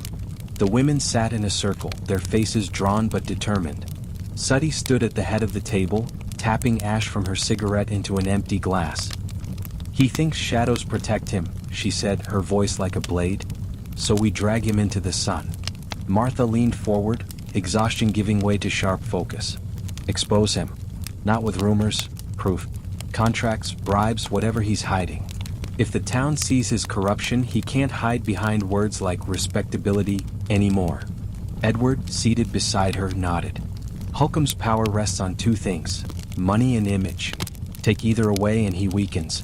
Take both and he falls." "But how?" Charlotte demanded. "The man's careful. Doesn't leave paper trails lying around for whores to find." Suddy smirked. "That's where you're wrong. Men like Holcomb always think they're untouchable. Means they get sloppy somewhere. We just have to know where to look." The plan took shape quickly. Edward knew of a ledger Holcomb kept at his office in the old bank building. Records of land deals, council bribes, payments to hired thugs. If they could get hold of it, the whole town would see the truth. Breaking into his office? Pearl's voice was tight. "That's not exposing him, that's suicide." Suddy shrugged. "Sometimes the difference is just timing." Martha's stomach churned at the thought, but she found herself saying, "I'll do it." The room went silent. "You?" Suddy raised an eyebrow. "He doesn't suspect me," Martha said quickly. "To him, I'm just another girl pouring drinks. But I can read accounts, recognize what matters. And," she hesitated but forced the words out, "I'm tired of waiting for him to decide if I deserve to exist." Suddy studied her for a long moment, then gave a sharp nod. "All right, Boston. But you won't go alone." Edward straightened. "I'll take her. I know the building." The decision was made. Tomorrow night, while Holcomb entertained the governor's envoy at the hotel, they would slip into his office and find the ledger. The next evening, Martha's heart pounded as she and Edward moved through Silver Creek's back alleys. The old bank building loomed ahead, its windows dark. Rain had begun to fall, masking their footsteps. Edward worked the back door lock with surprising ease. "Don't ask," he murmured with a faint smile, pushing it open. Inside, the air smelled of dust and ink. Papers lay stacked neatly on the desk, the order too precise to be natural. Holcomb's domain. They moved quickly, rifling through drawers, scanning ledgers. Martha's trained eye caught anomalies, payments labeled community improvements, far larger than they should be, signatures that looked suspiciously alike, sudden jumps in land valuations. Then she saw it, a thick, leather-bound ledger tucked beneath a false bottom. "Here," she whispered, pulling it free. She flipped through the pages, her breath catching. Names, dates, amounts, councilmen, deputies, even the pastor, every one of them tied to Holcomb with neat columns of figures. "It's all here," Edward said, awe and disgust mingling in his voice. "He owns half this town on paper." Martha snapped the ledger shut. "Not anymore." But as they turned toward the door, a voice cut through the darkness. Well, what have we here?" A shadow emerged from the corner, one of Holcomb's enforcers, a tall man with a scar down his cheek. A revolver gleamed in his hand. "Boss said someone might come snooping. Didn't think it'd be you." Martha's heart slammed against her ribs. For an instant she thought it was over. Then Edward stepped in front of her, steady despite the gun. "You'll have to shoot me first," he said quietly. The man smirked. "Gladly." The gun cocked. The air went still. And in that heartbeat, Martha realized Silver Creek's fight was no longer about survival. It was war. The revolver's click echoed in the silent office. Martha's breath caught in her throat. Edward stood like a wall in front of her, his jaw tight, his hands balled into fists. Scarface grinned, enjoying the fear in the room. "Ledger or lives? Hand it over, and maybe I don't paint these walls red." Martha's fingers tightened around the book, the weight of Silver Creek's future pressed between its covers. Every instinct screamed to surrender, but another voice, Suddy's voice, rose in her head. "Drag him into the sun." She lifted her chin. "If you shoot us, this ledger doesn't disappear. Others know we're here. Others know what we came for." It was a bluff, but she delivered it steady, her Boston accent sharp as glass. The man hesitated, his smirk faltering. Edward seized the pause, lunging forward. The gun went off with a deafening crack, splintering the doorframe. Martha screamed, ducking low, clutching the ledger. The two men grappled, slamming into Holcomb's desk. Papers flew like startled birds. Edward's fist connected with the enforcer's jaw, but the man was stronger, fueled by rage and drink. He drove Edward back, the gun clattering across the floor. Martha scrambled toward it, skirts tangling around her legs. Her hands shook as she wrapped her fingers around the cold metal. She'd never fired a gun in her life. Still, she raised it, aiming at the man's back. "Stop!" Her voice cracked, but it carried. Both men froze. The scarred thug glanced over his shoulder, amusement flickering in his eyes. "You wouldn't dare, doll?" Her whole body trembled, but her gaze didn't waver. "Try me." Edward took the opening, shoving the man hard. They crashed into the desk again, and this time Edward wrenched free. "Run, Martha." She bolted for the door, ledger pressed to her chest. Edward was right behind her. The enforcer cursed, staggering after them, but the gun remained in Martha's shaking grip. They tore through the rain-slick alley, boots splashing mud. Behind them, the man's footsteps thundered. "Left," Edward hissed, steering her into a narrow passage between two buildings. They burst out onto Main Street, where lanterns flickered in the storm. The street was nearly empty, just a drunken miner stumbling toward the saloon and a stray dog sniffing at a barrel. The enforcer emerged seconds later, shouting. "Stop them." A window banged open above the general store. Old Winters leaned out, shotgun in hand. "What in hell's going on?" "Nothing," Edward shouted, dragging Martha forward. But Scarface raised his own voice. "Thieves. They're robbing Mr. Holcomb." The miner blinked blearily at them, then at the gun in Martha's hand. Confusion spread like wildfire. Doors opened, faces peered out into the rain. The night was no longer theirs alone. "Keep running," Edward urged. But Martha's heart sank. Every step they took, more eyes followed. Holcomb's reach was everywhere. If they didn't get this ledger to Suddy by dawn, it would all be for nothing. They veered toward the back of the saloon, slipping through the kitchen door just as Scarface's shadow loomed at the end of the alley. Maggie looked up from the stove, startled, a ladle dripping stew onto the floor. "Christ almighty, what happened?" she demanded. "No time," Edward panted. "Where's Suddy?" "In her office." They barreled through the narrow hall, bursting into the room where Suddy sat with Pearl and Charlotte. Her eyes widened at the sight of the soaked, breathless pair. Martha slammed the ledger onto the table. "We have it." For once, Suddy looked rattled. She stared at the book like it was dynamite. Then her lips curled into a dangerous smile. "Well done, Boston." The door rattled behind them. Scarface's voice barked. "Open up in the name of Mr. Holcomb." Charlotte swore. Pearl went pale. But Suddy only reached for the shotgun leaning against her desk. She cocked it with a steady hand. "Girls," she said calmly, "let's show Holcomb what happens when you corner wolves in their own den." Outside, boots pounded, voices shouted. The saloon was about to become a battlefield. And for the first time, Martha didn't feel like prey. She felt like part of the pack. The pounding on the saloon's back door grew louder, fists and boots rattling the hinges. Rain hammered against the windows, thunder rolling across Silver Creek as though the heavens themselves anticipated blood. "Come out now," Scarface bellowed, "or we drag you out in pieces." Suddy stood tall behind her desk, the shotgun leveled at the door. Her voice carried steady, cold as iron. "This is private property. You step through that door, it's trespass. And in this town, trespassers don't walk back out." Pearl and Charlotte exchanged nervous glances, but neither backed down. Maggie gripped her heavy iron ladle like a weapon. Martha, still soaked from the rain, tightened her grip on the revolver she'd carried from Holcomb's office. The ledger lay on the desk between them, the prize that had brought this storm. The door shuddered as the first shoulder rammed it. Would crack. "Positions," Suddy ordered. "Pearl, bar the stairs. Maggie, stay low. Boston," she looked at Martha, eyes fierce, "if it comes to it, don't hesitate." Martha nodded, though her stomach churned. The door gave way with a final splinter, bursting inward as Holcomb's men stormed the room. 3, then 4, rain slick and snarling. Scarface led them, his pistol raised. "Get the book," he roared. The shotgun's boom split the air. The blast caught the first man square in the chest, hurling him back against the doorframe. Screams erupted. Smoke filled the room, acrid and choking. Martha froze, the noise deafening. But Edward's hand steadied her shoulder. "Now, Martha. Aim."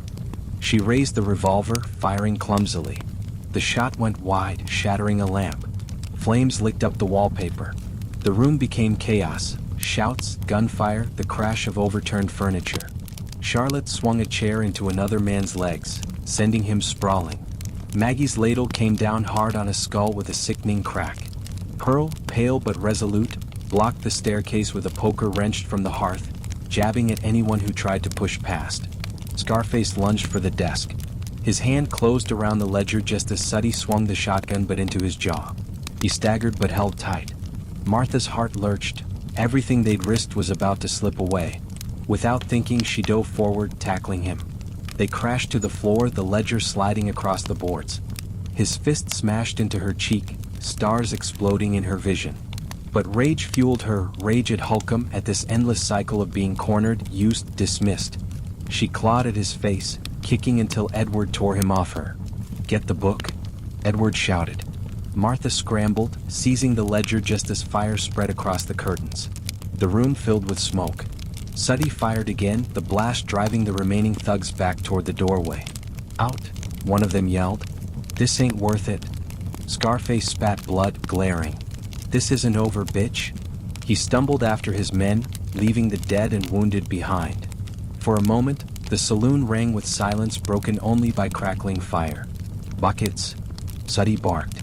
Everyone moved, forming a desperate line to the water barrel outside. Smoke stung eyes, lungs burned, but they fought until the flames hissed out, leaving blackened walls and ash. When the last ember died, Martha sank against the desk, bruised and shaking. The ledger was still clutched in her arms, smudged with soot but intact. Suddy lowered herself into a chair, the shotgun across her knees. Her face was pale, but her smile was grimly triumphant. "He thought we'd fold. He thought wrong." Martha wiped blood from her lip, her body trembling. She had fired a gun, fought a man, nearly died. Yet beneath the fear lay something stronger, fierce, blazing resolve. Silver Creek had witnessed its first real battle. And though the scars were fresh, the women of the saloon had proven they were not prey to be hunted. They were fighters. And Holcomb would know it. The saloon reeked of smoke and gunpowder. Broken glass littered the floor, blood smeared the doorframe, and scorch marks scarred the walls. Yet the ledger sat on Suddy's desk, heavy as a tombstone, its cracked leather cover smudged with soot. Martha stared at it, bruised cheek throbbing, lips split. She felt the weight of more than paper inside. It was leverage, danger, a weapon sharper than any gun. Edward leaned against the wall, wiping blood from his knuckles. "That book is Holcomb's heart. But hearts can kill as easy as they give life. Use it wrong and it buries us along with him. Suddy lit a fresh cigarette, the flare of the match briefly illuminating her weary face. We got names, dates, payments. Enough to ruin half the council and put Holcomb in the dirt where he belongs. Pearl's voice was hoarse. Or enough to paint a target on all of us. If his men would burn us alive for stealing it, what'll they do when we wave it in the street? Silence pressed down. The storm outside had passed, but its echoes seemed to linger in the room. Martha touched the ledger's edge. Then we don't wave it. Not yet. We use it carefully. Piece by piece. Edward nodded slowly. Blackmail. Not just blackmail, Martha countered. Strategy. We leak the right page at the right time. To the newspaper, to a preacher, to a rival. Make the town question him without knowing how much we truly hold. Charlotte whistled softly. Playing chess while the rest of us are fighting checkers. Suddy exhaled smoke, studying Martha with a spark of pride. Boston's right. We don't go for the kill all at once. We bleed him. Death by 1,000 cuts. She opened the ledger, thumbing through until she stopped at a name. Reverend Hale. Payments disguised as building improvements. If the town knew their good pastor was on Holcomb's payroll, they'd riot, Edward finished. And Hale would scramble to save himself, maybe even flip against Holcomb. The idea took root like wildfire. Each name in the ledger wasn't just corruption. It was leverage, bargaining chips, cracks in Holcomb's empire waiting to be split wide. But Martha felt a cold weight settle in her chest. And if we start this, there's no going back. Holcomb will know it's us. He'll come harder. Suddy leaned forward, her eyes like embers in the dim light. He already has Boston. He tried to burn us out tonight. We've crossed the line whether we like it or not. Pearl sighed, exhaustion written in her face. Then God help us all. The next morning, the women gathered around the kitchen table, mugs of black coffee steaming between them. Maggie passed around bread, though few had appetite. Edward spread the ledger open, pages bristling with damning ink. We start small, Martha suggested. A whisper in the right ear. A note slipped to the newspaper editor. Something that can't be traced to us but makes Holcomb sweat. Suddy tapped her ash into her saucer. And meanwhile we shore up our defenses. Tonight was proof. He'll come again. Harder. We need allies who won't scare easy. She looked pointedly at Edward. He straightened. I'll speak to the editor. He trusts me. If I frame it as concern for the town's morality, he'll run it without question. And Mrs. Collins, Martha added, she's braver than most men in this town. Her husband's on the council. She can plant seeds where we can't. Plans unfolded like cards on the table. Each page of the ledger became a potential strike, each ally a shield. It wasn't war with bullets anymore. It was war with information, influence, reputation. Still, Martha couldn't shake the unease coiling in her gut. The ledger was power, yes, but power corrupts. They were already speaking like politicians, like schemers. What would it cost them to wield this weapon? As the others rose to prepare for the day, Martha lingered, staring down at the inked names. Men who had bought and sold respectability as though it were livestock. She thought of the frightened faces in Shanty Town, the laughter of children at their makeshift school, the miners who toasted her in the saloon. If Holcomb had taught her anything, it was that power decides who survives. Her jaw tightened. Then let power be turned against him. For the first time since arriving in Silver Creek, Martha felt not just like a survivor but a player in the game. The ledger was no longer Holcomb's heart. It was hers to wield. The Silver Creek Sentinel hit the streets on a cold morning, its headline screaming louder than the church bells. Questions raised over Reverend Hale's finances. The article was cautious, hedged with words like alleged and concerns raised, but the implication was clear. Someone had slipped the editor a page from Holcomb's ledger, and now half the town buzzed with gossip. At the saloon, Charlotte read the story aloud between sips of coffee. Her laughter rang sharp. Ain't that a turn? Reverend Hale, pillar of morality, taking bribes from the devil himself. Wonder what the Ladies' Aid Society will think. Pearl smirked weakly from her chair, still pale but recovering. They'll think he's human. Same as the rest of us. Difference is our sins are printed on our faces. His were hidden in ink. Suddy stubbed out her cigarette with deliberate calm. Good. Let the town see hypocrisy. That's one stone pulled from Holcomb's wall. But Martha saw the shadows beneath her triumph. Whispers traveled fast in a place like Silver Creek. By mid-afternoon, men were muttering at the bar, women clutching children tighter as Hale walked stiffly down Main Street. The Reverend's usual air of authority cracked under the weight of pointed stairs. Edward returned that evening, dust on his boots and worry in his eyes. The editor swears no one knows where the page came from, but Holcomb isn't a fool. He knows someone has his ledger. And he'll want it back, Martha said softly. Edward's nod was grim. He's already moving pieces. I heard talk in the council hall. He's calling for stricter policing of establishments of ill repute.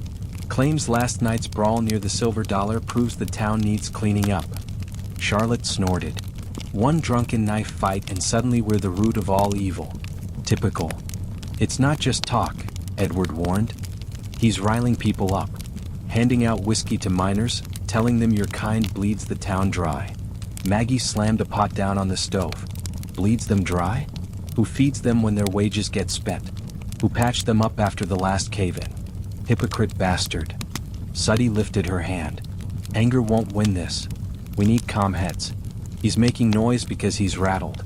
That means we're getting to him. 2 nights later, the reprisal came. Not fire this time, but whispers. Customers grew scarce. Miners glanced nervously around before stepping through the saloon doors. A shopkeeper who once greeted Martha warmly now crossed the street to avoid her. They're afraid, Pearl murmured, watching through the upstairs window as families hurried past. Afraid Holcomb will brand them sinners if they stand too close to us. Downstairs, Suddy called a meeting. The ledger lay open on the table, its pages like coiled snakes ready to strike. We can't stop now, she said, voice low but steady. Holcomb's trying to choke us with fear. The only answer is more truth. We bleed him until he can't hide anymore. Martha hesitated. If we go too fast, too hard, the backlash could drown us. The Reverend was a shock, but if we topple too many men at once, the town might decide we're the poison, not Holcomb. Edward met her gaze. She's right. Even corruption has roots. Tear too many up too quickly, and the ground itself turns against you. For a moment, silence hung heavy. Then Mrs. Collins, who had slipped in quietly, spoke up. The town doesn't need every secret all at once. What it needs is time to see you as more than shadows. You started that with the school, the hospital. Let the people defend you, not just your reputation. Suddy studied her. And how do we balance truth and survival? By choosing carefully, Martha said, almost to herself. A page here, a rumor there. Always the ones that expose hypocrisy, not just greed. Make the town angry at them, not afraid of us. Charlotte leaned back, smirking. Well, Boston, looks like you just made yourself our strategist. Heat rose to Martha's cheeks, but Suddy's approving nod told her it was no jest. That night, Martha walked the quiet streets with Edward. The town felt different now, tense, suspicious, every lantern casting long accusing shadows. Are we really changing things, she asked softly, or just playing Holcomb's game in reverse? Edward's expression was solemn. Both. But sometimes the only way to fight fire is with fire. The question is, when the smoke clears, will you still recognize yourself? Martha didn't answer. In her mind, the ledger's pages turned like an endless deck of cards. Each one could save them, or damn them. And Silver Creek, caught between progress and ruin, watched with bated breath. Silver Creek woke restless. The sky hung low with storm clouds, though the air was still as if the whole town held its breath. Rumors of Reverend Hale's downfall lingered like smoke, and whispers of Holcomb's rage drifted from saloon to shop to church pew. At the East End saloon, Suddy gathered her people. The ledger lay on the table, closed now, yet heavier than ever. Around her sat Pearl, Charlotte, Maggie, Martha, and Edward, their faces lined with fatigue but lit by determination. We've bled him once, Suddy began, her tone like tempered steel. Holcomb will strike harder next time. Maybe with law, maybe with guns. We need to decide what we're willing to risk. Pearl's voice shook but held steady. I've got children in Denver. If Holcomb ruins us, they'll starve. But if we let him take this town, they'll never know their mother fought for more than scraps. I'll stand. Charlotte leaned forward, flashing a crooked grin. Hell, I came west for excitement. If it ends with a bullet in my corset, at least it won't be from boredom. Maggie shook her head, weary but resolute. I just want a place that won't turn my girls out to freeze when the wind changes. If fighting gives us that, then fight we will." Then all eyes turned to Martha. She had been quiet, fingers tracing the edge of the ledger, lost in thought. She thought of her father's shop back in Boston, of her brother's betrayal, of the shame that drove her here. And she thought of Edward, of Pearl's tired smile, of Suddy's vision of a school and hospital built from nothing but will. She lifted her gaze. This book isn't just Holcomb's weakness. It's our chance to prove that even women like us, women they call fallen, can shape a town's future. If we back down now, we go back to surviving. If we fight, we might just learn how to thrive. Suddy's eyes gleamed with approval. Then it settled. We don't run. We build. That evening, Silver Creek's council chamber was packed once more. Holcomb stood at the front, thunder in his voice as he railed against vice, against corruption, against the women he called a stain on progress. His supporters clapped, but fewer this time. Too many eyes flicked to Reverend Hale, who sat pale and sweating, his silence louder than any defense. Then it was Suddy's turn. She didn't shout. She didn't grandstand. She simply laid out what the women had done: the hospital, the school, the miners' fund. She held up signatures from shantytown mothers and nods from weathered miners in the gallery. Finally she said, "Men like Holcomb call us corruption. But we have healed your children, educated them, fed your families when the mines collapsed. Tell me, what has Holcomb given you that wasn't chained to his profit?" The room hummed with murmurs. Even some of Holcomb's allies shifted uneasily. When the vote was called, the council split again. Holcomb's glare promised retribution. But the mayor, weary and practical, raised his hand against the motion. "Silver Creek needs all its people," he declared. "Even those we once misunderstood." The ordinance fell. Outside, the night air felt electric. Miners slapped backs, wives whispered thanks, and children darted through the crowd with laughter. For once, the women of the saloon walked not as shadows but as part of the town's heart. On the saloon porch, Edward touched Martha's arm. "You did this. You turned survival into something greater." Martha shook her head. "We did this, all of us." He smiled softly. "Then what will you do now? Stay? Leave?" Martha looked out at Silver Creek, at Suddy speaking with miners, at Pearl watching the horizon as if her children might ride into town that very moment, at Charlotte laughing with Maggie despite the bruises and scars. She thought of the ledger, still dangerous, still heavy, but no longer a chain. "I don't know," she admitted. "But for the first time since I left Boston, the choice feels like mine." Edward's hand tightened around hers. "Then whatever you choose, you won't choose it alone." That night, in her small room above the saloon, Martha lay awake listening to the hum of the town. Not fear this time, but life. Silver Creek had not been saved, not yet. It never would be, not completely. But it had been changed, reshaped by women who refused to vanish quietly. She remembered Suddy's words from months ago: "There's surviving, and then there's thriving." Martha smiled in the dark. Against all odds, perhaps she had found a way to do both. And so the story of the brothel that built Silver Creek did not end, it only turned a page.